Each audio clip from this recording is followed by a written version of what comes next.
This morning, the Mirboo North Historical Society continues with its interviews of some significant residents of Mirboo North. Today, I have the pleasure of interviewing Pat Reynolds, and Pat is accompanied by her daughter Marty, and it's our job to have a bit of fun today. So Pat, I'd like to go right back to the beginning. Now, where were you born and where did you spend the first few years of your life? Well, as far as I'm aware, I was born in Melbourne, but I've spent the whole life around Mirboo North and district. Okay. As a young girl, Yeah. you would have gone to school here in Mirboo North? Went to school here in Mirboo North, yes. I started out at, they call it Mirboo South, but Mirboo. Okay. So you began your early years at Mirboo, you came into Mirboo North. Yes. What was it like growing up as a young girl in that era, and what could be or what are some of your favourite memories? Well, growing up, we did as we were told. You didn't question what any of the orders given to you. And if Dad was pretty strict, or we thought he was, felt as if your throat was being cut slowly with a blunt knife. But when you look back now and see what the kids are doing now to what we were allowed to do, you'd be thankful that you had someone looking after you to such an extent. Okay. And what was the family? Were you on a farm? What was the situation there for the family? My father was a builder. Right. And he was foreman on the job at when the primary school was built. He built the hospital here. And he was a builder. And we did as we were told. Right. Didn't question anything. If Dad said, walk over there and come back running, well, that's what you did. Rightio. I'm getting the picture, but was there something special that you liked, Pat? Was there a hobby that you liked? Was there little time out for you? Well, ballroom dancing was my absolute passion. And I've played sport all my life. Okay, let's go with the sport. Yeah. As a young girl or a young teenager growing up. Yeah. What sport were you into? Well, we started off with tennis and you played netball, basketball, badminton. And as you get older and the little kids can catch you, you're not getting away from them, and you go to something that's a little bit slower. And I ended up playing lawn bowls. Okay. And I found that every bit as frustrating as I did basketball in 30 years earlier. Okay. So you've covered a whole wide range of sports. We may come back to that in the course of this interview, but let's stay with Pat as a young girl. Yeah. Growing up, secondary school or high school It was high school and secondary, junior and senior combined. Okay. And what year? Can you remember what year you went to and what? The school only went to year 10. Right. And I went to year 10. And then I left school and worked at Purvis Stores in the office there. This is Purvis in Leongatha? Mirboo North. Mirboo North, Purvis. Yeah, next to the post office. Okay. And I worked there for, a couple of years probably. Can't really remember that detail. Okay. You're a young woman, you've left school. Yeah. You had a passion for ballroom dancing. Mm-hmm. Could you just talk to us about where you went dancing perhaps and some of the interesting people that you met through that? Well, we just started dancing here. If the bus if there's a dance on anywhere in the district, like Holston or out Mirboo or somewhere like that, we went on the bus and danced. Okay. But I don't know that I met anyone interesting. Not more so than myself, anyway. Okay. That's, yeah, all right. I'm going to leave that one alone. Go with it. So, was there an interesting man that you met? Not really. They were all interesting to me at that age. Right. So Did how they- did... But it stopped there. When it was time to go home from the dance, my father, we just lived fairly close to the dance hall, and Dad could hear, and if I wasn't home before he stopped hearing the cars go, well, that meant I was grounded for the next dance. I wasn't, and I think he used to write it down somewhere because he never forgot. Okay, all right. Did So- you used to dance with Uncle Wal as well? Did Uncle Wal used to go to the dances with you? Yeah, Yeah. yeah, we danced with Wally. He was my favourite partner, Why? Wally Carter, yeah. Yes, I understand. her Wally's your brother, yep. He's a good dancer, Wally. Was it true, Pat, that they used to sprinkle sawdust on the dance floor? They probably did out at Mirboo. They would have, I think they mixed with a bit of, a few drops of kerosene or something like that, metho or something. Yeah, they did sprinkle sawdust on for sure. Okay, I have heard that. All right, so during that time, your family, your father was a builder, and he certainly did hospital and the school. What about Mum?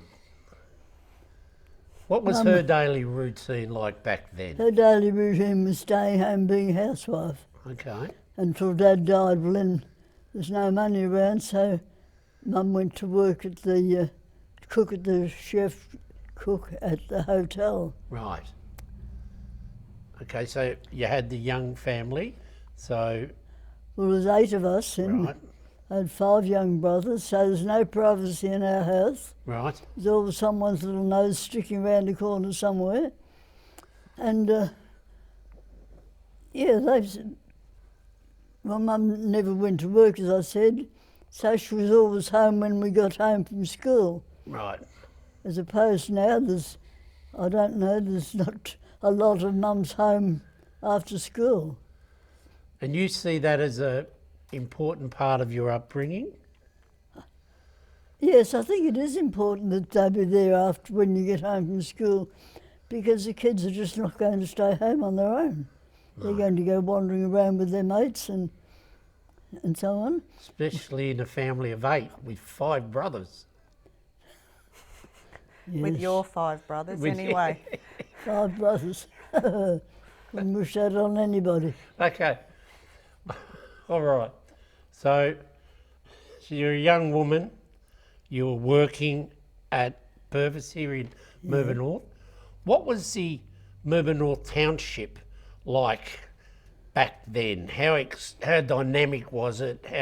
What was the industry like and the people coming into town? Oh, well, I don't know. I wasn't interested in it when I was that age. I didn't care what it was like. But it really wasn't a heck of a lot different to what it is now.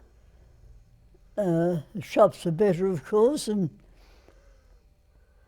but other than that, there's not a lot different, really. Was Mirboo North a very supportive place for families and young adults and children at that stage? Well, that I probably don't know. But I think it probably would have been as much as was possible. Yep. But no one had any money anyway. Okay. And you went You to know, I Mount... was born in the Depression, and What year was that, Pat? 31, Right. and we went to school and we walked about 3 miles to school out in Mirboo, but no one had any spare money. I remember Dad did a job for some guy out there at that time, and he got paid with a lamb, baby lamb, and which you couldn't eat at that age. No. So the baby lamb became the pet, and the rotten thing butted me through more fences. So all right, the barter system was alive and well. Tell us about where you first started courting or going out, and something that you would share with your grandchildren, of course. How you met Dad, Mum? Yeah. Know what? How did you meet How you met Dad? Spiller? How'd you meet Spiller? Oh, it was a party down the road somewhere here one night, and he turned up, and Didn't Daisy give him your movie ticket? Didn't Daisy give him your movie ticket to the Shire Hall? You know, you and Daisy used to go to the movies every Saturday night after her work, oh, she probably did. and he plonked down beside you in Oh, her seat. that'd be right. Yes, we do that. So your sister gave you her No, ticket. Daisy, so Daisy. her mum. Oh, So after yes. after work on a Saturday night, so you used to come down to the Shire Hall, to the Okay.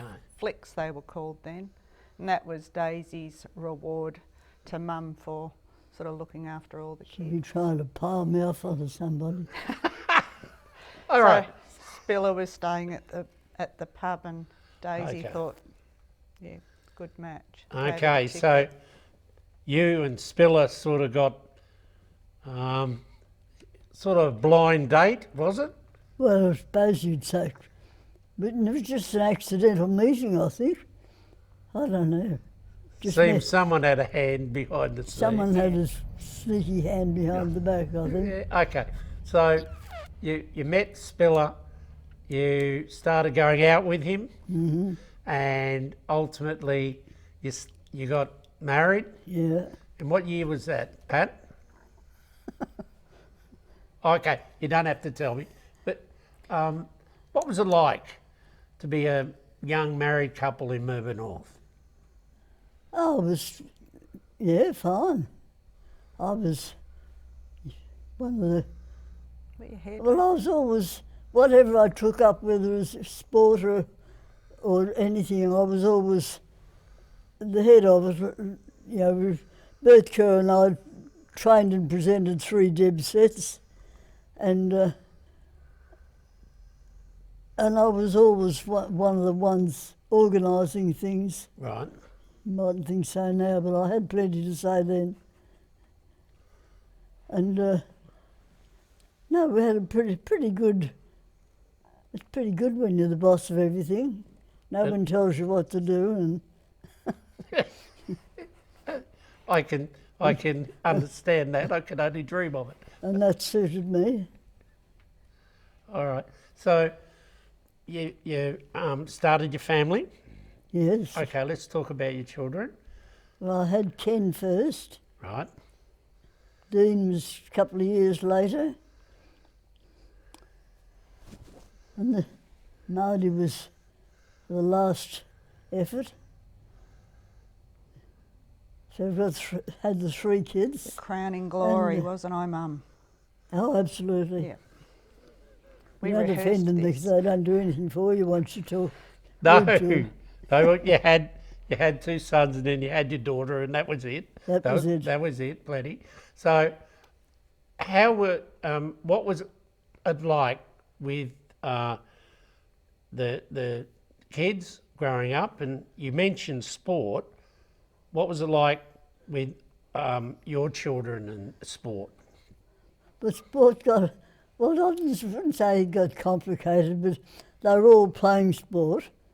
Because I was playing basketball, netball, and then the kids, as they grew up, they started playing football, and then Marty took over, and she was playing netball when she got to be old enough. So we're all juggling responsibilities, you know. Yep. And Dad was doing a lot of coaching too, wasn't he?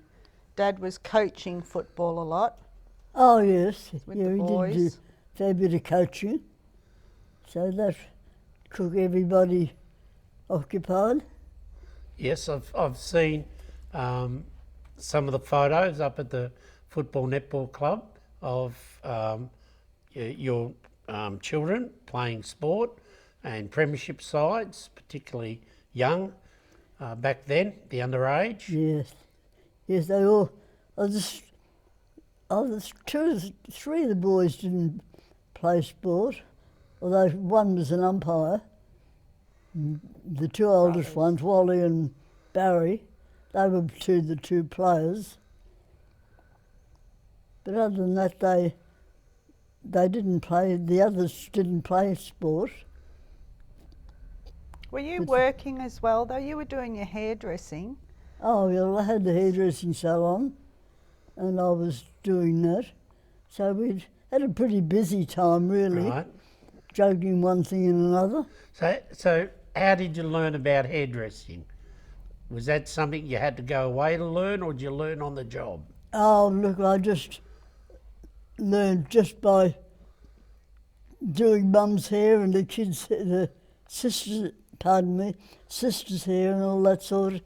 And then I went down to Melbourne and did the hairdressing course. Right. And I was planning on working in Melbourne for a couple of years for a bit of experience, but then my dad died and I had to come home and help Yep. keep the fires burning, you know. Yep. So, Did so they I let- came home and opened a salon there. And then I was there for, I don't know how long, a couple of years maybe.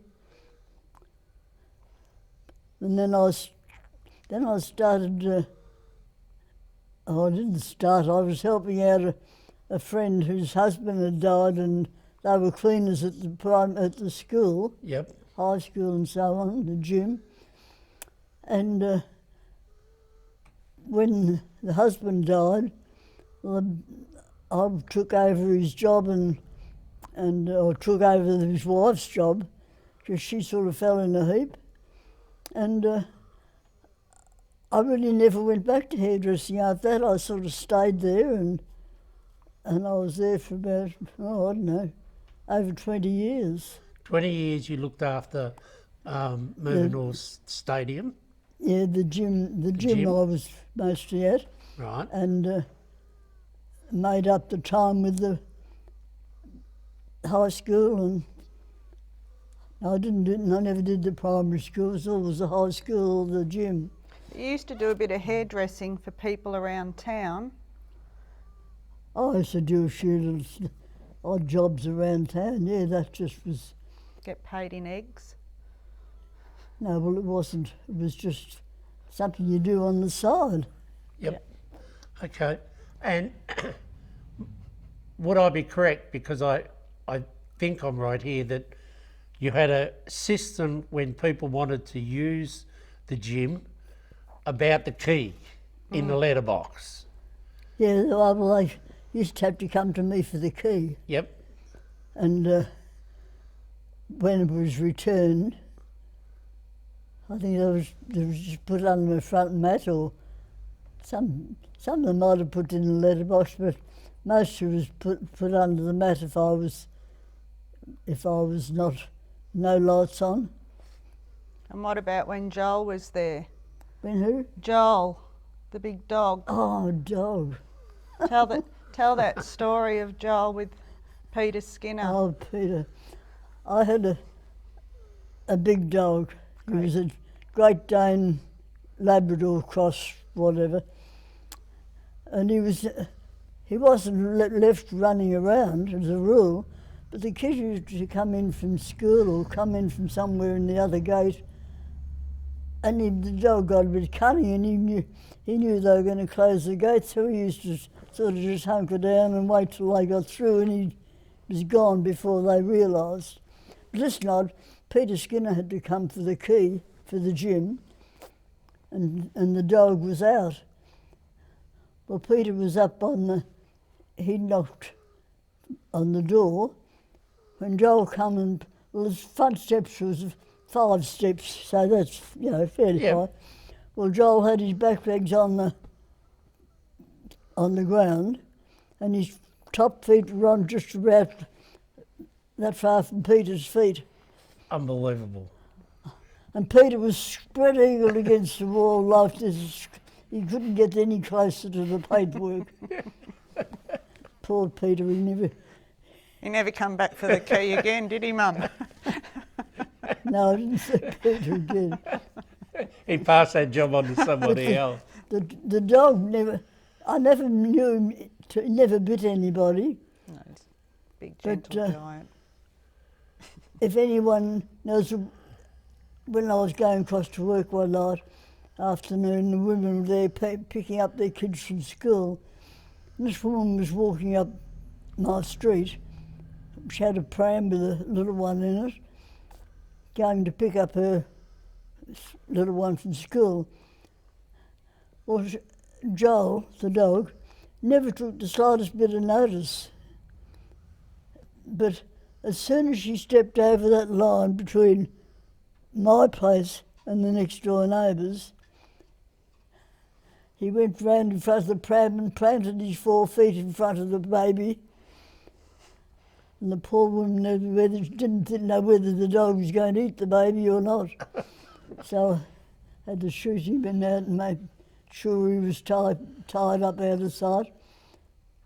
But while it was the same at the gym, if he knew if I had to take him to work with me some mornings, because it was about 4 or 5, or not 4 o'clock, but 5 o'clock, 5:30 or something like that.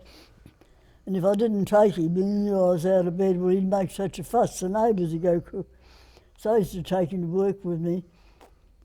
And the paper boy, he was the only one I could not get to make friends with the dog. And he'd be coming through the school ground on his push bike, and the dog wouldn't take the slightest bit of notice of him. But the minute he put a foot in front of the gym where he knew I was, he'd bail him up. Oh. Can you remember who the paper boy was? You what? Can you remember the name of the paper boy? No, I don't remember the name of the paper boy. He worked for Bob Burdigan, of course. But anyway, one morning I got the paper boy, and it was me and the dog and the paper boy. And I got the kid to put his arm around the dog and pat his head and call him by name, and the dog thought that was all right. He lapped that up. But anyway, I couldn't impress on the paper boy at all. And I took the dog up to Sale and the RSPCA, and I said, if you haven't found a good home for him in 2 weeks, ring me up, I'll come and get him. I don't intend you to put him down or anything like that. And they rang up just a week later and said someone had taken him home to try him out, and I never heard after that, so I just hoped that they took me at my word. But anyway, well, okay. I forgot what I was going to say now. No. The life was, active in the community. Everyone, who used the gym, and it was pretty heavily used back then, and still is. But everyone knew Pat Reynolds, but everyone knew your children too. Yeah, so well, they all played sport, of course. Yeah. So if you want to join any community, you best do it through sport, I think. Yes. What about mischief? I mean, come on, Ken and Dean were pretty famous for being mischievous at times. That's calling it nicely, but well, I was only allowed to know what they wanted me to know. Right. I probably never ever knew some of the things they got up to. That's But why you always said you'd find out eventually. Oh, you find out It eventually. might be a week, a month, years. You can't do anything in a live- small town and think you're going to get away with it. Exactly. Someone knows something. What was it like in Mirboo North at that time? I've heard through the course of these interviews that Mirboo North had like car dealerships and it had a number of grocery stores, and so it was a pretty active place. Oh, it was a pretty good town in that respect. As you say, we did have 3 grocery stores, a couple of butchers, and you really didn't need to go out of town for your food. But then in those days, I couldn't have cared less. No. I didn't. And the industry, the butter factory Yeah, and the lands department and roads department were sort of in Mirboo North, and we had an operating train. yes. And did you use the train much? Not so much. No, I didn't use the train. I used to use the turntable. How I survived that, I don't know. We used to run. Table. We used they to turned the train push the turntable around Yep. by hand, Yes.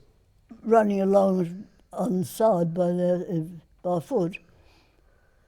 How I never ever slipped between the turntable and got my leg cut off, who knows?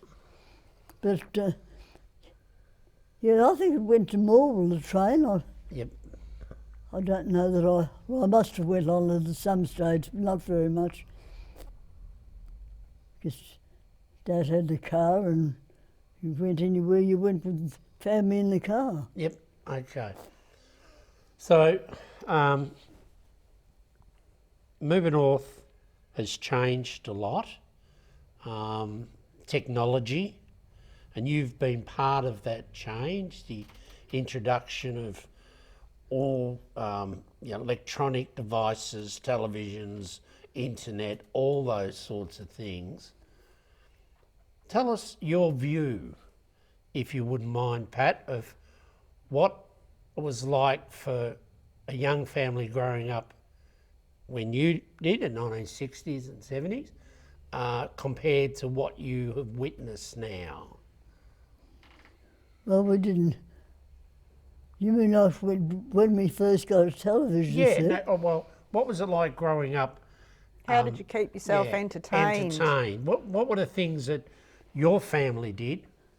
It seems now there's many people that suggest that young people are spending too much time on their phones or on their computers or whatever. Oh, well, I think they probably are too. But growing up with I don't know, you had your own, we all had our own little group of friends and you played sport mostly. And what about all your chores that you had to do? What about what? Your chores. jobs. All your chores Your around family the jobs. house. Didn't you have a house cow or something that you had to... Oh, we did. We had a house cow, yes. Well, the milkman used to come round every morning in his van, and he had the big things of milk, and you buy your $1 worth or 10 cents worth or whatever it was in those days. And I've forgotten what I was saying now. The house cow? The house cow. Yes, well, it was my job. I think, looking back, I think anyone that had a bit of long grass in their yard, they used to just get Mum to put the cow in there and eat it for them instead of chopping it. I don't know. But it was my job to go and get the cow every night after school. And I remember one time I was driving the thing. I think the cow led me, but I didn't. I just walked behind it. It just knew where to go. So, and we used to come up the back lane through the Catholic church and up to our place. Well, a friend of us from school walked with me one night, and when she was a Catholic girl apparently, so I found out. But when the time come time for the cow to walk through the Catholic churchyard, this stupid girl jumped in front of the gate and said the cow wasn't walking through her church. Well, the cow didn't know what to do. So it sort of hovered around for a while and finally took up flat tack up the back lane with me after it to get it round the corner to home, which eventually we did, but yeah, she didn't want the cow walking through her churchyard. There's a infamous story about a donkey that I've heard that I'd love for you to share with us. I think there was I think they were Americans built it here, I can't remember why at the time, during the war. Yep.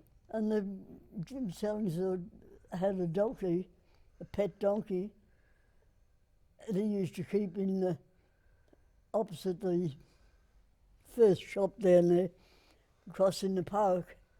And these two Yanks were having a sticky nose around town, you know, like you do.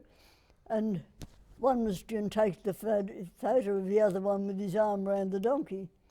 And the bloke was standing with his arm round the donkey, and the other one's ready to take his photo, and the donkey brayed.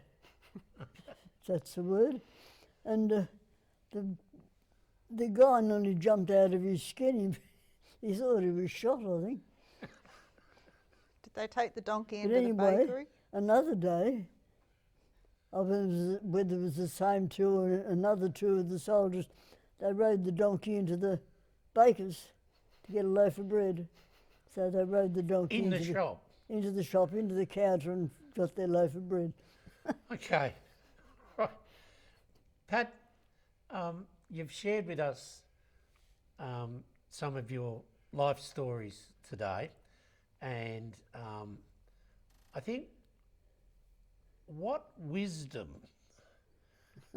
did you pick up along the way that you would pass on to your children and grandchildren now? What's the smart things you learned in life? Your penny story. The what? Your penny down the drain. Oh, That's that one, yeah. That's your lesson in life. Yes, I was only a little kid, about, I don't know, 8 maybe. It was during the war anyway. And the woman that had the cafe down here, her mother lived in the house up at the high school now, and she used to send me up. I used to go up on a message for her, take some sandwich up for her mum or something, and she'd give me a penny when I get back, and I used to, of course, spent the penny in her shop for a bag of lollies. But one day I decided I took the penny outside in the front street and looking at it and admiring it and probably thinking, well, like how many lollies I could buy with it. And I dropped it. And it rolled down the drain and disappeared. The rotten thing's probably still laying down there somewhere. Well, I was in tears. I'd lost this penny, no lollies.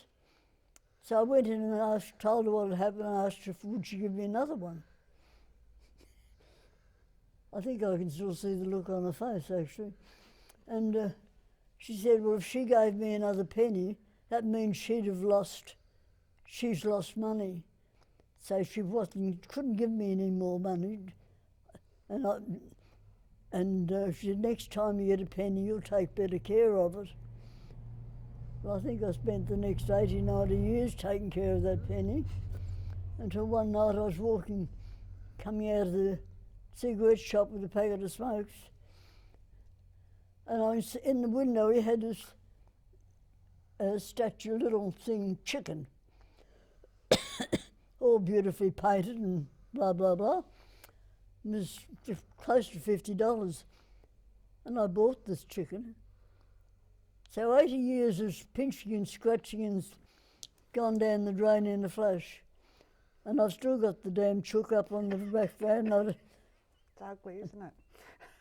Well, I can't put it out in the front garden because everyone that walked past from the pub in the half stupor would smash it up. Or steal the chook? I'd more likely to throw it up on the roof of the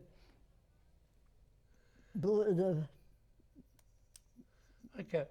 If you, Pat, if I, by royal decree, Pat Reynolds was made Prime Minister for one day.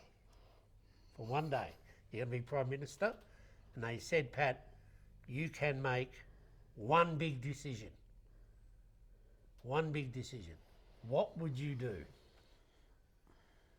what would I So do? you're in charge of the country. I'd probably run and hide somewhere. Okay. No, it doesn't. Even though I'd always been in, as I said before, the one in charge, one giving the orders and that, I'd have no ambition to be any higher up than that. Okay, but here's an opportunity to do something that's going to change because of your wisdom growing up. What would you do? Oh, I don't know whether I don't know. I really don't know. Whether I'd have a go at something if someone. It wouldn't be anything on my own, probably. Right. You'd have to have advice from all these sort of things are not made by one person. Right. Oh, I'd probably have a go at something, I suppose. I don't know. So what I'm hearing here is that even though you like sometimes in your life be the one giving the orders, when it really matters, you were looking for support and talking to other people about getting the best ideas. Probably, yeah. That was a tricky question, but Well, yes. What's annoying you a lot at the moment? The youth crime. yep. You'd put. What did you say you'd do with the What? all the youth crime Crime. at the moment? Would you do something about that? Oh, crime? Yeah, the kids' Oh. crime. Probably. I probably would try and do something about it. If you had a chance. Yeah. I've always got to know what's going on. Yep. Whether I do anything about it or not's another thing, but I do always want to know what's. I don't like going into anything blind. Yep. Okay. And that is a a valuable lesson. That, Yeah, you have to know you know what you're in for. Yep. You know what to expect, and you can deal with things. Yes. Okay.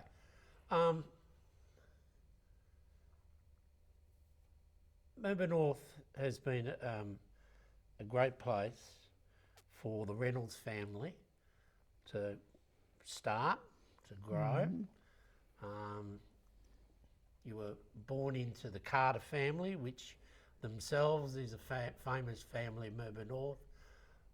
You met accidentally or not, Spiller. You fell in love, you got married, you raised a family, and your children have gone and raised their own families. Mirboo North's been a wonderful place for you and has valued your contribution to our community through all the work that you've done and the efforts through the gymnasium, the efforts through the football, netball club, and all the things that make our town tick. And on behalf of Mirboo North, I just want to thank you for giving us your time today. I've enjoyed all the time I've spent. Yep, Yeah. you have. Is there anything final that you would like to say?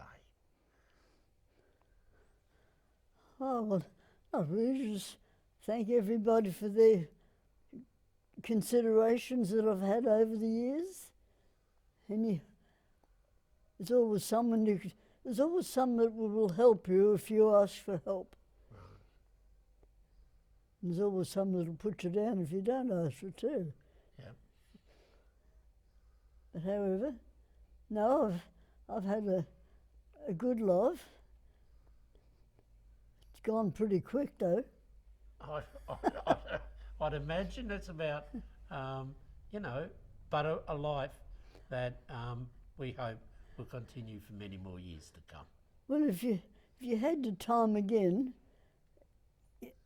I don't know, would you do the same things? I sometimes used to think that, like some section of my life,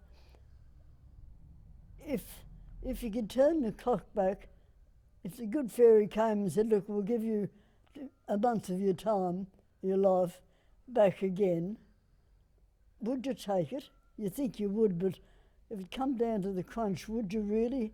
I don't think I would. What's gone is gone. You can't change it. No matter how much you tried, you couldn't make it any different. I think those are the words of wisdom that you will leave to our community and to your family. Yeah, possibly. Not possibly, actually. Yeah. No, you can't change. Once you've said something's been said or done, no matter what happens, it's still in somebody's mind. It's done, and it can't turn the clock back and start again. But you can move forward. You've got to move forward. You don't have a choice, do you? No, not at all. Pat, can I thank you Thank very you. much for your time today, and Thank Marty, you. you've been a terrific Thank you. help. Enjoyed it.